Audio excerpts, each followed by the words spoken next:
হ্যাঁ, আসসালামু আলাইকুম রহমতুল্লাহ। দিনী ভাইরা কেমন আছেন?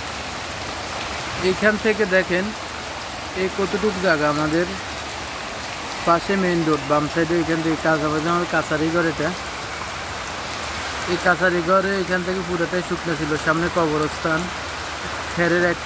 খড়ের একটা দেখেন চিনি দেখা যাইতেছে, খড় ধানের খড়ের, এগুলো সব কবরস্থান। আমাদের এখান থেকে ধরেন এখান থেকে 50 মিটার ধরেন, এখান থেকে দরজা মেইন রোডে আমাদের বাড়ির দরজা। এই 50 মিটারের ভিতরে পানি এখন এক মাজা। আমার ইতিহাসে বুদ্ধির আজকে আমার 32 বছর 33 বছর বয়সে আমি কখনো এত পানি দেখিনি। কখনো এত পানি হয়েছে, কিন্তু 2004 সালে বন্যায়, কিন্তু এত পানি হয়নি। আমার ঘরের সামনে দেখেন কি অবস্থা।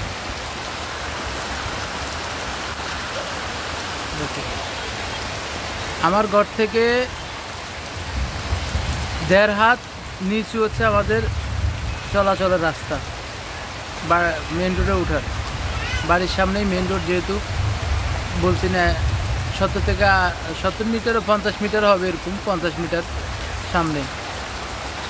তো এই অবস্থা হচ্ছে যে আমাদের এখন বর্তমানে। তো জানি না আল্লাহ আমাদের প্রতি কী রহমত দিচ্ছে। এখানে সামথিং কিছু গাছ আছে, দেখেন গাছ সামথিং কিছু পুঁই শাকের গাছ, আলুর গাছ, টুকটাক মোটামুটি কয়েকটা গাছ। এখান থেকে একটা আম গাছ আছে আমাদের, বহুত পুরানো, বড়ই গাছ। ইতিহাসবিহীন এরকম কখনো আমরা বৃষ্টি দেখি নাই ইতিহাসে রেকর্ড।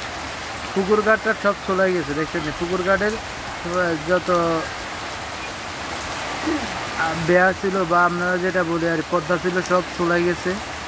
এর পরবর্তী 2টা পুকুর ঘাট সব ডুবে গেছে অলরেডি, এত উঁচু, সব ডুবে গেছে। এভাবে যদি বৃষ্টি হতে থাকে আশা করি আর বেশিক্ষণ লাগবে না।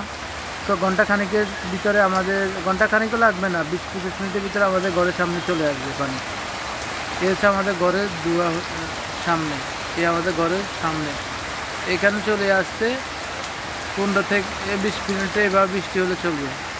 অলরেডি আমার বড় ভাইয়ের ঘরের ভিতরে 1 হাঁটু পানি, নতুন বাড়িতে।